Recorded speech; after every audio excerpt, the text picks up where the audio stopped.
Watson. Yes? Watch.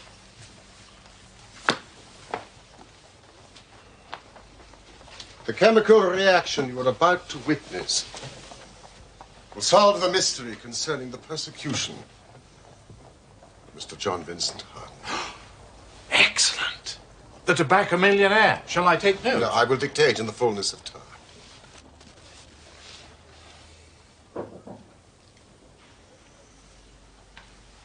There's a young lady wishes to see you, Mr. Holmes. This is not a convenient moment. She's very well spoken, a genuine lady. No doubt. And persistent, too. Mrs. Hudson, I too am extremely persistent, especially when I'm working. It is a matter of great urgency, Mr. Holmes, or I would not be troubling you on a Saturday evening. Well, perhaps you could delay your chemical reaction, Holmes? Very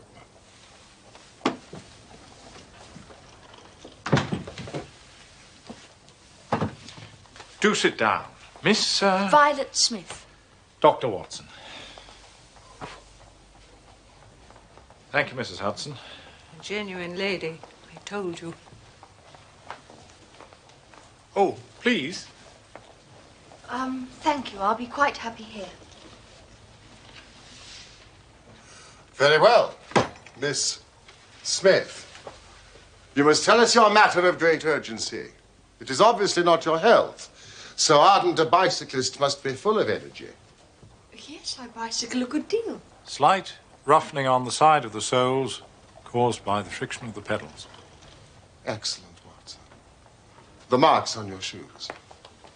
Oh, yes. Even if I have to travel a long way, I take my bicycle on the train with me, as I did today. You will excuse me, but it is my business. Yes, I nearly fell into the error of supposing you earned a living by typewriting, but of course it is obviously music. You will observe, Watson, a spatulate finger ends, which is common to both professions.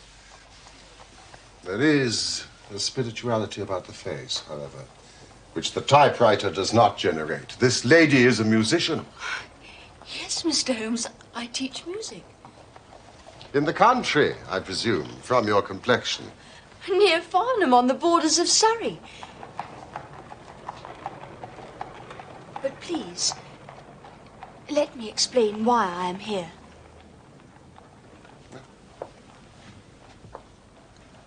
I am an only child, and my father died some years ago. His name and profession? James Smith. He conducted the orchestra at the Old Imperial Theatre. Ah, the Old Imperial, Holmes. Yes. Please continue. My mother and I were left without a relation in the world, except for one uncle, Ralph Smith, who went to Africa 15 years ago. And we have not had a word from him since, despite our Christmas cards and photographs. Mr. Holmes, I have to tell you that... I think you wish to tell me that you and your mother are very poor, notwithstanding your obvious grace, dignity, and talent. We were very poor. Ah. About 4 months ago, in February, we were told there was an advertisement in the Times inquiring for our whereabouts. You can imagine how excited we were, for we thought that someone had left us a fortune. I went at once to the lawyers whose name was given in the paper.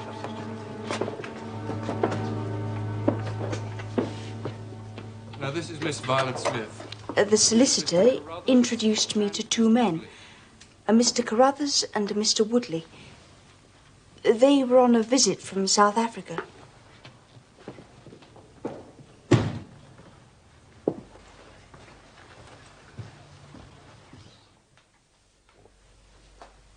I wish I could tell you your uncle left you a vast fortune, but as I said... He died in extreme poverty. However, I myself am not without means.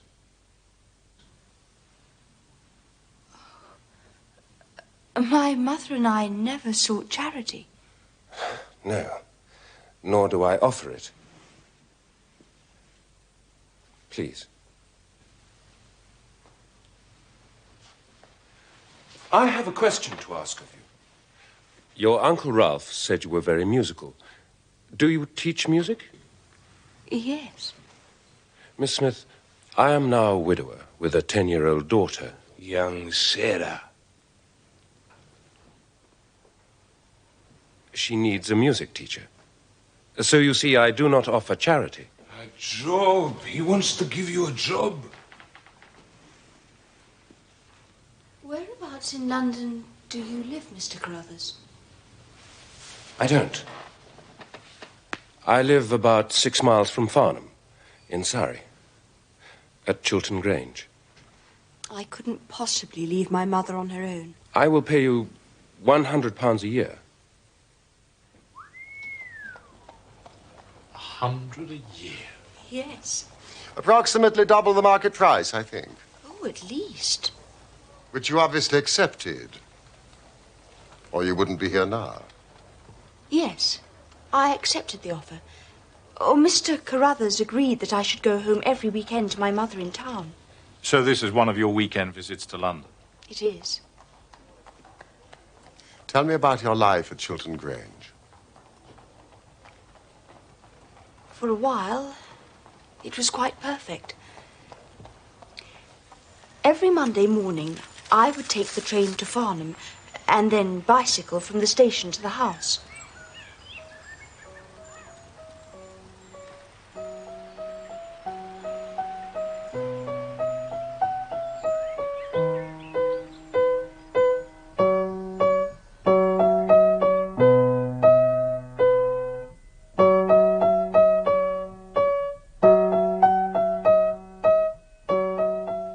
The little girl's name was Sarah, and she was delightful, as well as being a very good pupil. That was very much better, Sarah. May I try it again? Of course. That's why we're here. Mr. Carruthers was appreciative of my work and an extremely kind and considerate host. It sounds idyllic. It was. What happened to spoil it?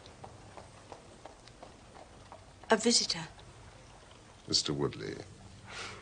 However did you guess, Mr. Holmes? Miss Smith. I never guess.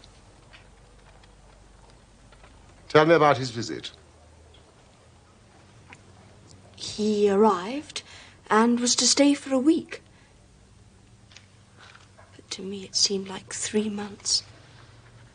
Oh, that odious red moustache.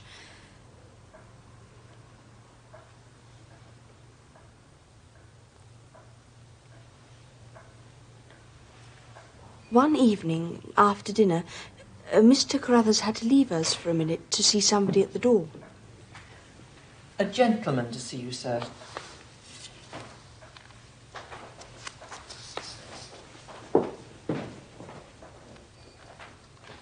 Will you excuse me?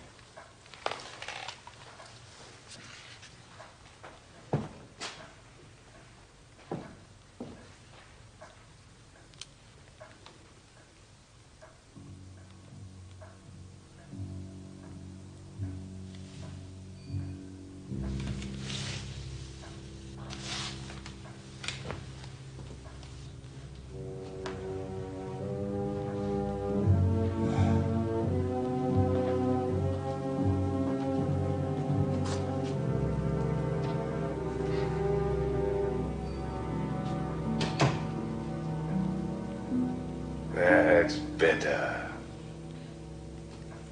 Better? In what way? Better to get the old folk out of the way.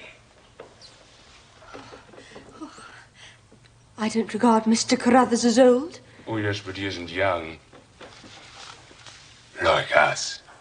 I do wish you wouldn't blow smoke in my face, Mr. Woodley. Oh, I don't believe that for a moment.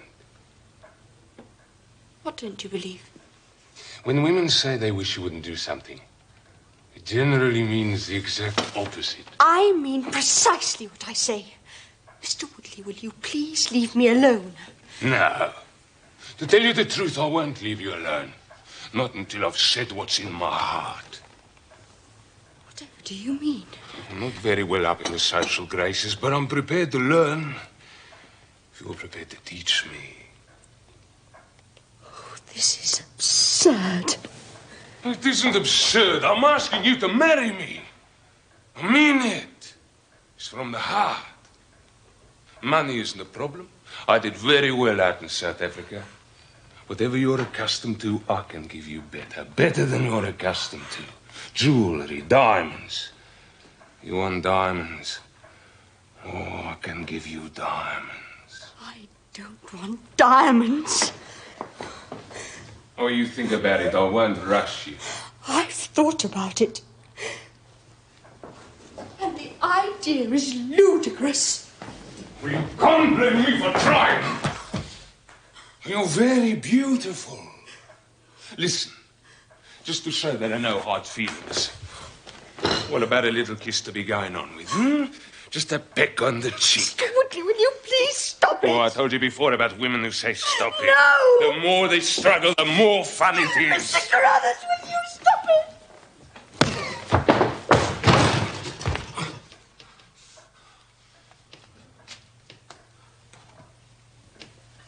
Get out of this house! All right. I'm going. I'm not interested in old men. In old maids.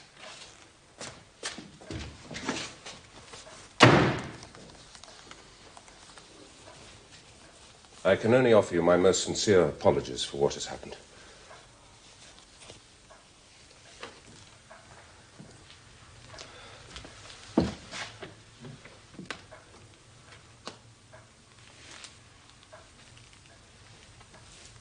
If I give you my assurance that it will not happen again, for my daughter's sake, will you stay?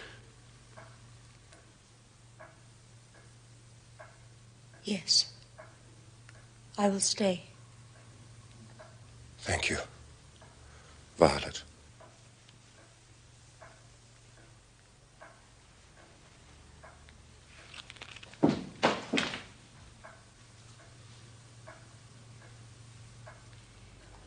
Mr. Woodley left the house, and I have not seen him since. The blackguard.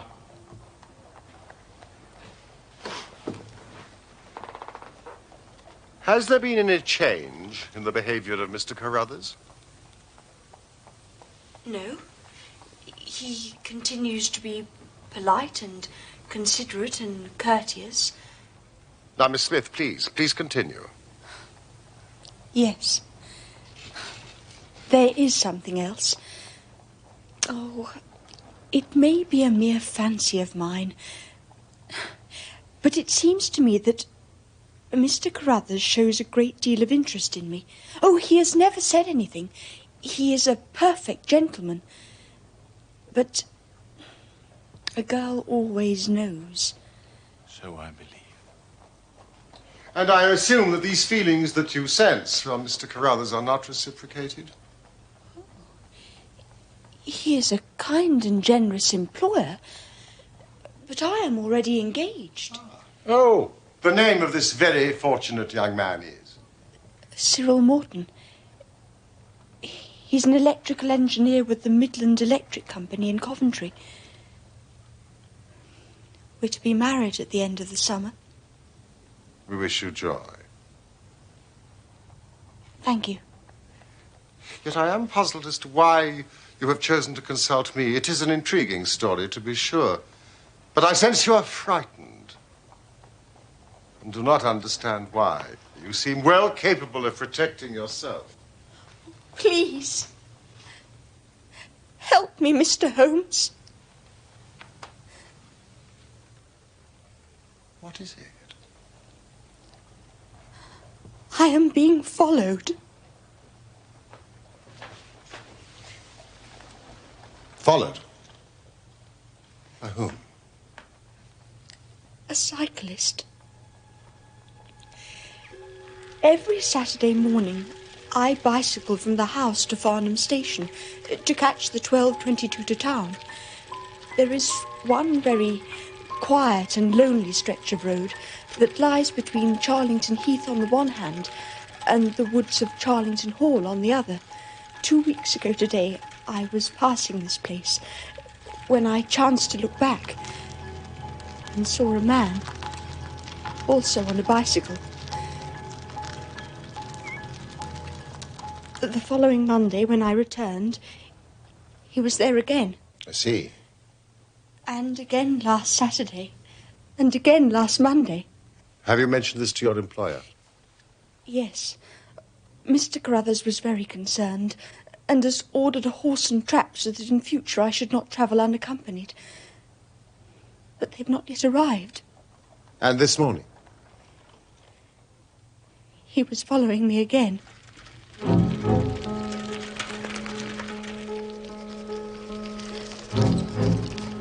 I slowed down, but he did the same. Then I stopped completely, but he did the same. So, I laid a trap for him.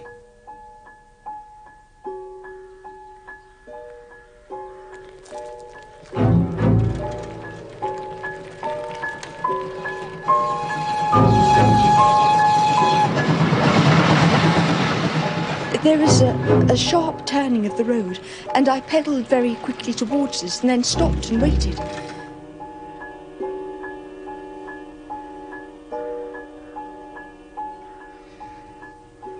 But he seemed to disappear into thin air. Can you describe this man? I realize that you've only seen him from a distance. Yes. He wears a dark suit, dark spectacles, and he has a beard. Young? Old? He's about middle-aged.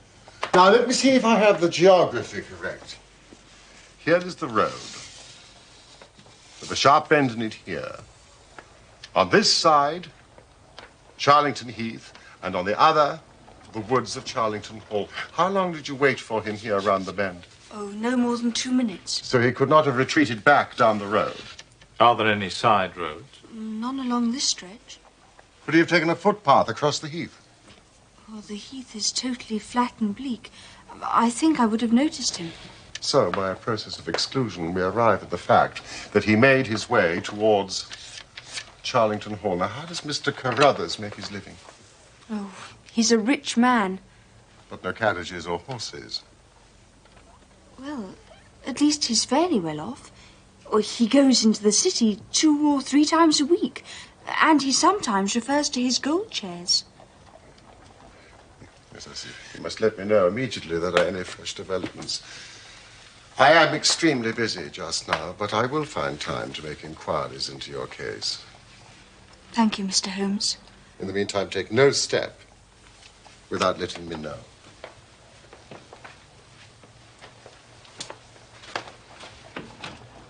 I'm sure we shall have nothing but good news for you. I do hope so, Dr. Watson.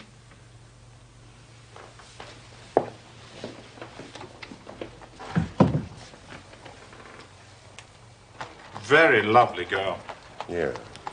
And it is part of the settled order of nature that such a girl should have followers, but for choice, not on bicycles in lonely country roads. You really think she may be in some danger, Holmes? Oh, yes.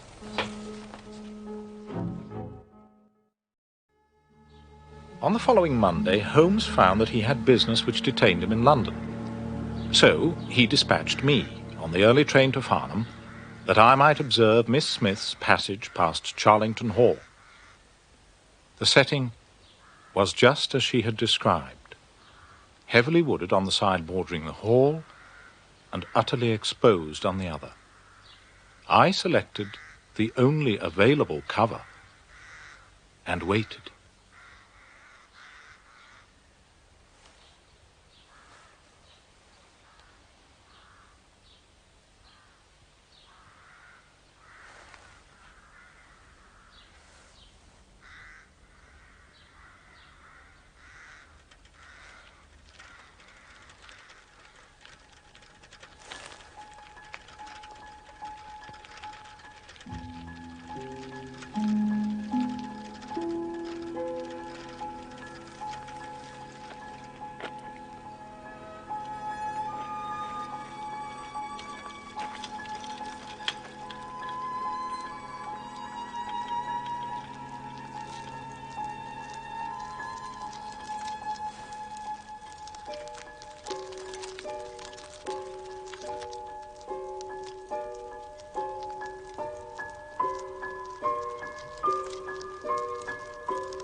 You have wasted your time. I thought I did rather well. No, your hiding place was ill-chosen. You should have been in the bracken on the other side of the road. In that way, you would have had a close view of this fascinating, solitary cyclist. Thank you. As it is, you are 100 yards away and can tell me even less than Miss Smith reported to us last Saturday. You describe him as bending low over the handlebar? Yes, quite low. Yes, that's concealment again, which in your case worked perfectly. Oh, no, you really have done remarkably badly.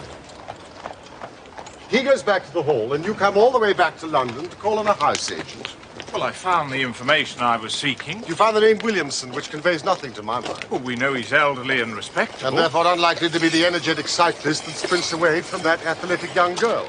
Well, what should I have done? Gone to the nearest public house. That is the center of country gossip. They would have given you every name from the master to the scullery maid. Instead of which you give me Williamson. Good afternoon.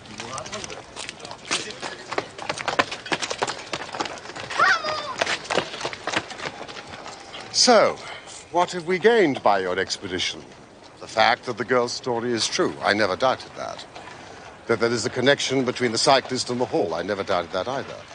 That the Hall is tenanted by a man called Williamson. Who is the better for that?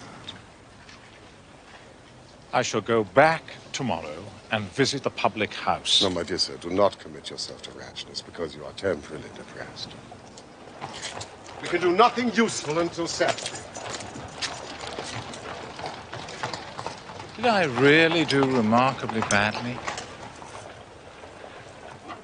Yes.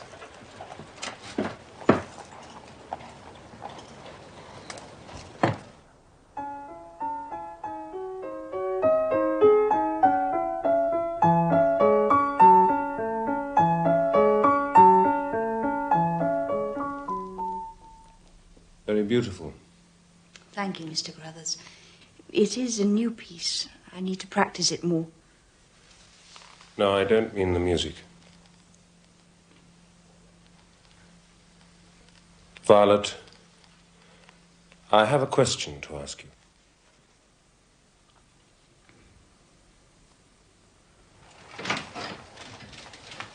Morning, Holmes. A letter from Miss Violet Smith. Now, Carruthers has proposed marriage to her. Carruthers? Gentlemen are permitted to propose marriage, Watson. And of course, he wouldn't know about Cyril. You going to Farnham? I want to test one or two theories which I have formed. Shall I come with you? No, that will be neither useful nor necessary. Try the nearest public house. Always a good centre for country gossip. Thank you, Watson. Capital notion.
Good afternoon, landlord. May I have half a pint of your local ale, please? Certainly, sir.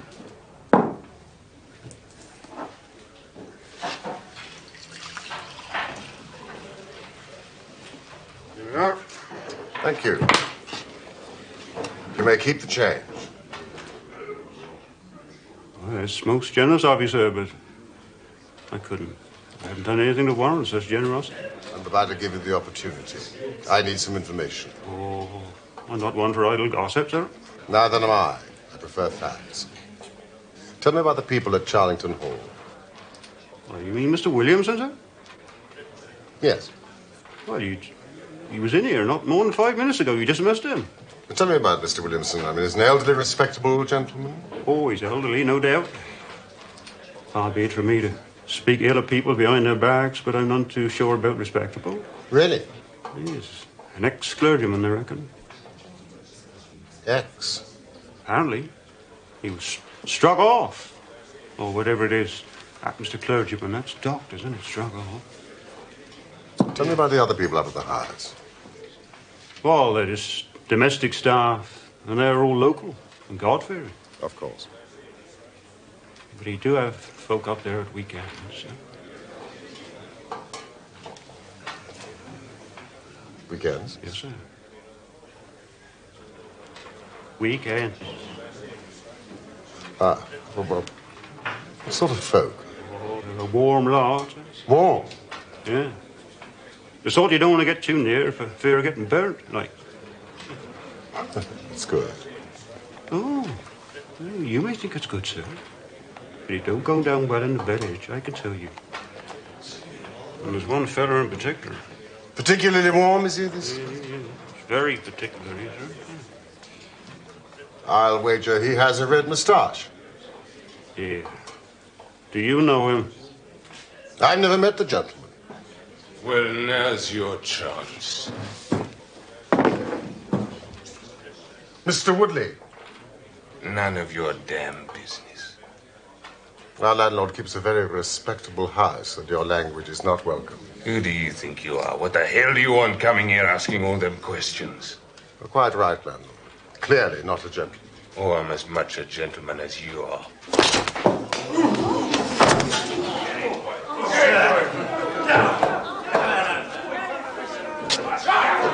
Everybody here will bear witness to the fact that I am acting in self-defense.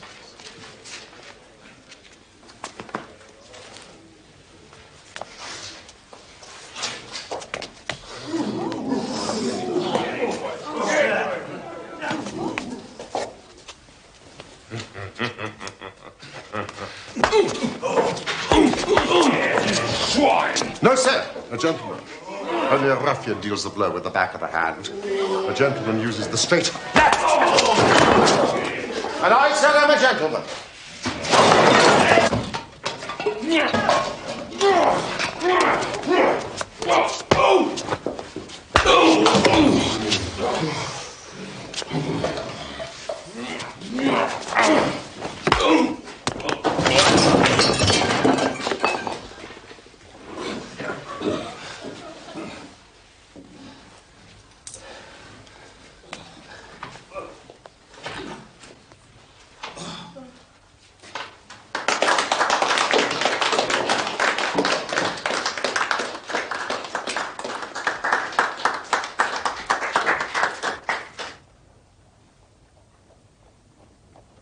It was absolutely delicious, Watson. So I see. A straight left against a slogging ruffian. I emerged, as you see me. And the slogging ruffian? Mr. Woodley was taken home in a cart.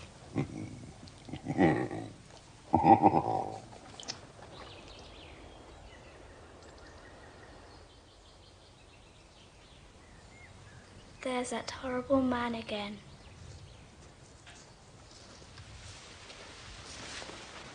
Which man?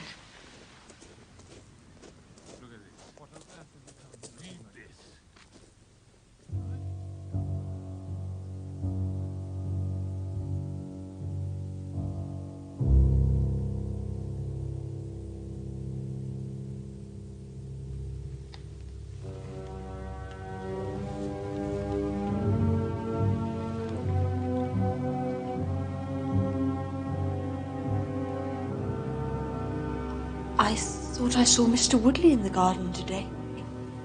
You did. He's staying in the area. But do not worry. I have told him quite firmly he's not to set foot inside the house. Dear Mr. Holmes, you will not be surprised to learn that I will be leaving Mr. Carruthers' employment on Saturday.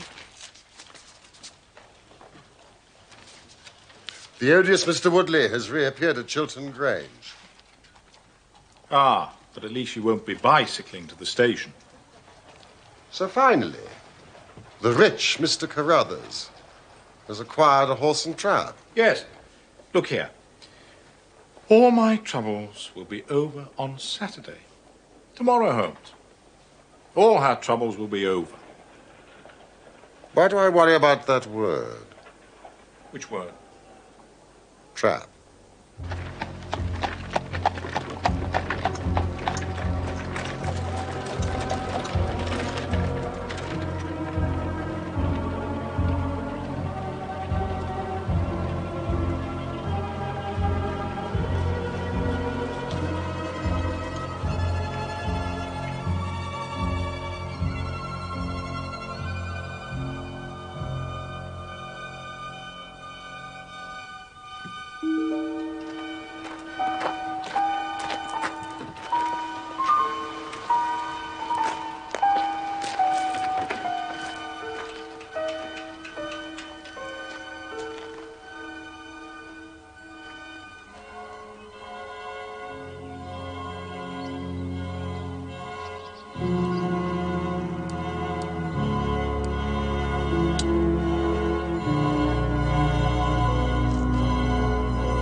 Oh, what a splendid morning, Holmes. Acceptable weather for the time of year. Now, who would want to harm that dear girl on such a morning? I hope nobody. So why did you bring your revolver? I'm talking about my hope, not my expectation. Listen. What? I fancy that is our Miss Smith. She must be travelling by an earlier train. I give her a margin of half an hour, but she'll be past Charlington Hall before we can possibly meet her. So what can we do? We could run.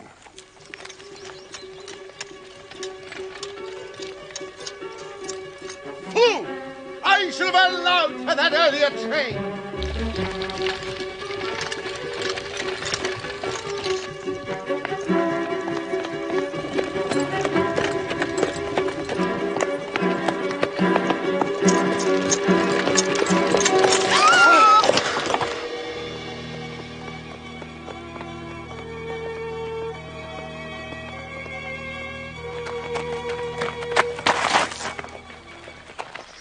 It's abduction. What's it's abduction? Murder, heaven knows what. Stop that horse.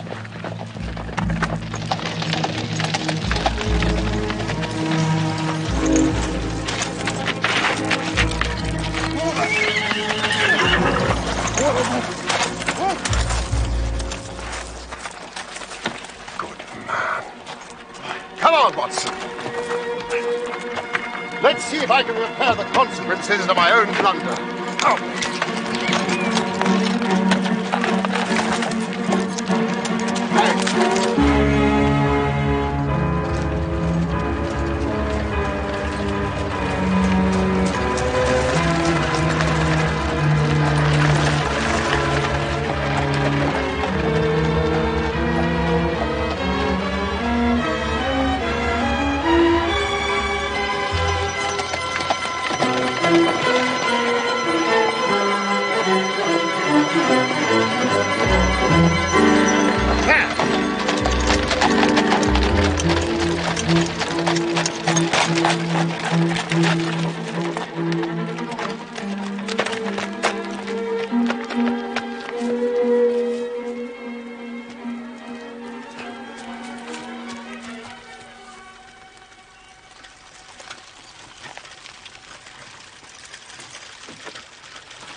Where did you get that cart? Where is Miss Violet Smith? That's what I'm asking you. You were in her cart. It was on the road. There was no one in it. Somebody seems to have gone through this way.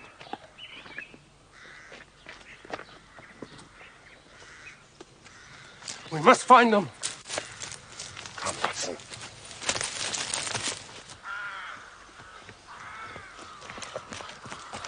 Look! Do you know who this is? That's Peter, the groom. He was taking her to the station. He's alive. Pulse is strong. Mustn't be left lying there too long. Let him lie. We can't do him any good, but we might save her from the worst fate that can befall a woman. Where are you going? The house. They didn't go to the house. They went this way to the left. Are you sure? The cowardly dogs! Too late! Watson! Too late by the living jingo!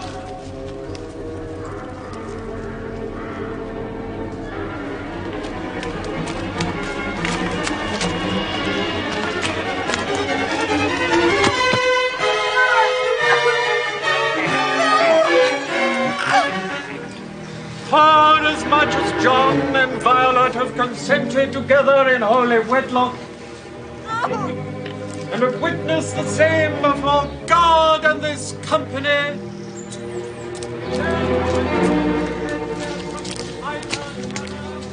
and have declared the same by the giving and receiving of a ring and the joining of hands, I pronounce that they be man and wife together.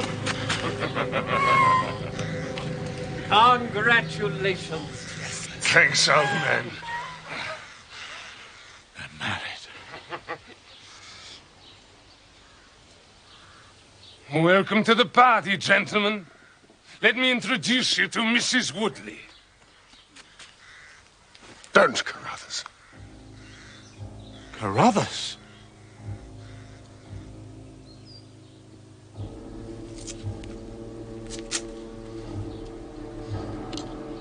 Yes. And I'll see this woman righted if I have to swing for it. You're too late. She's my wife. No. She's your widow. I told you what I'd do if you molested her. By the Lord, I'm a man of my word. When you hired me, nobody told me there'd be any of this damn nonsense. Drop that pistol.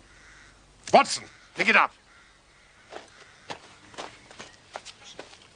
Give me that revolver. We'll have no more violence. Who are you to be giving these orders? Sherlock Holmes. Good Lord. Here, you. Sir? Are you well enough to drive into Farnham? Yes, sir. I reckon I am. Then give this note to the superintendent of the police station. In the meantime, I must detain you all under my own personal custody.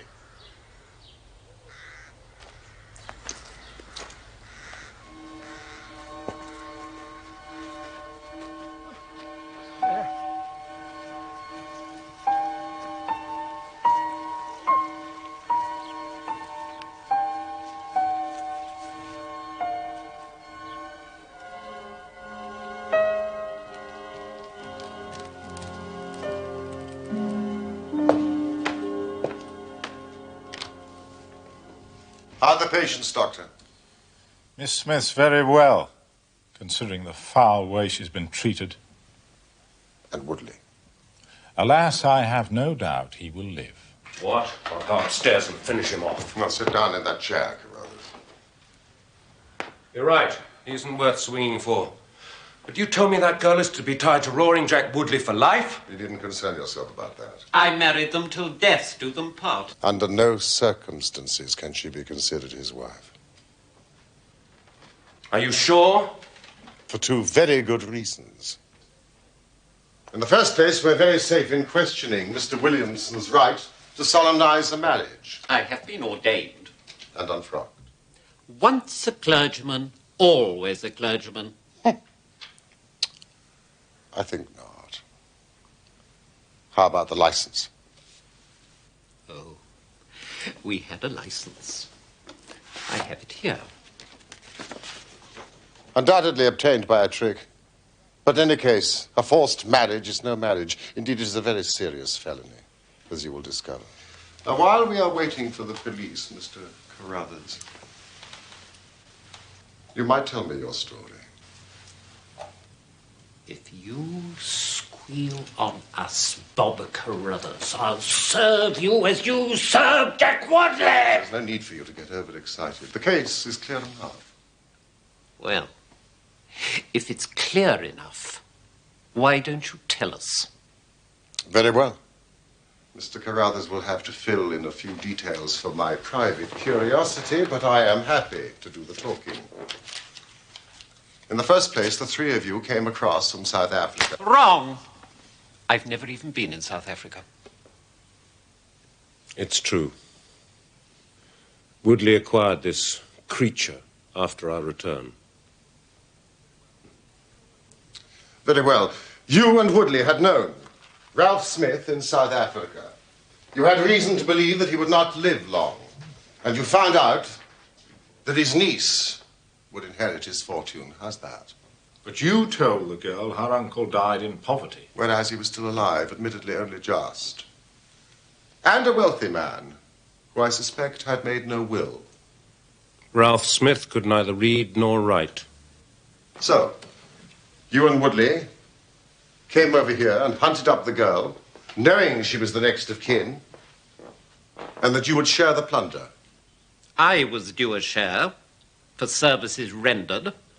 And Carruthers, you made the mistake of falling in love with her. The first time that ever I knew what love was, Mr. Holmes.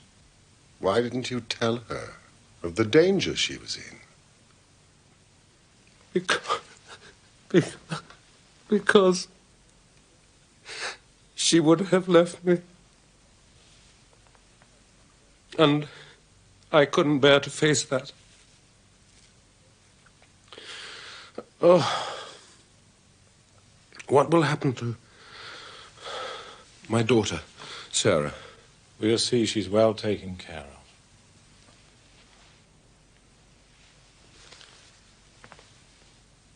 You see, even if she couldn't love me, it meant a great deal to see her about the house and hear the sound of her voice. You may call it love, Mr. Carruthers. I should call it selfishness. Maybe the two things go together. But I tried to protect her. I never once let her go past this house where I knew those rascals were lurking without following her on my bicycle to see she came to no harm.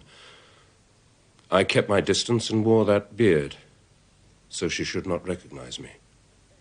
Then I presume the cable arrived. Cable? What cable?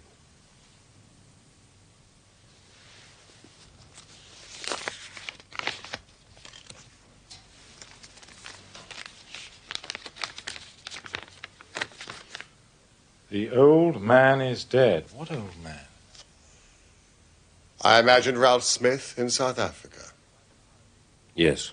But by this time you and Woodley had quarreled and he had left the house. Woodley came back again to ask me to stick to the bargain. I refused. I said I would have nothing to do with violence. One last detail.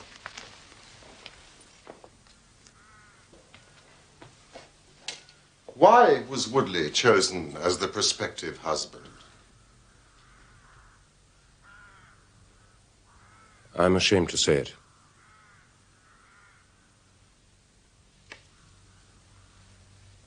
We played cards for her.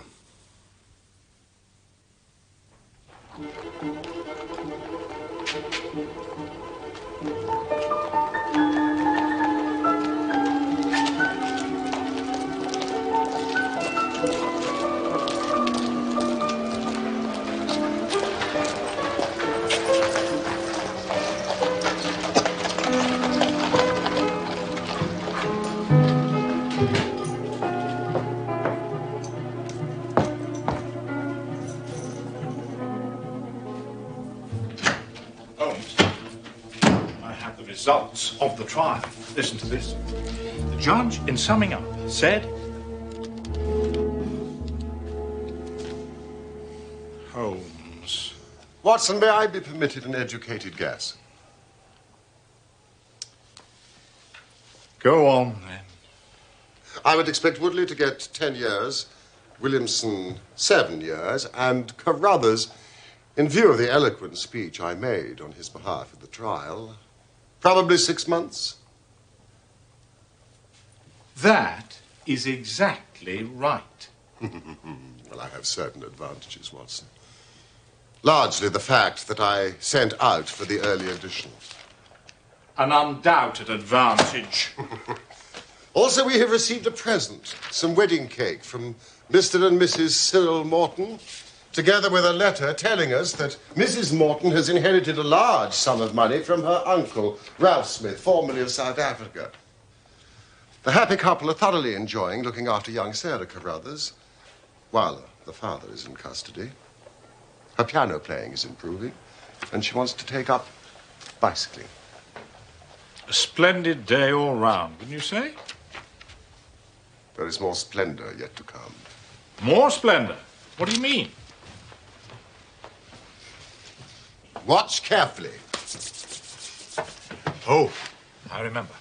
The chemical reaction that will solve the mystery concerning the persecution of Mr. John Vincent Harden. Precisely. I've spent the entire week in the Imperial Science Museum, and I think this is the answer.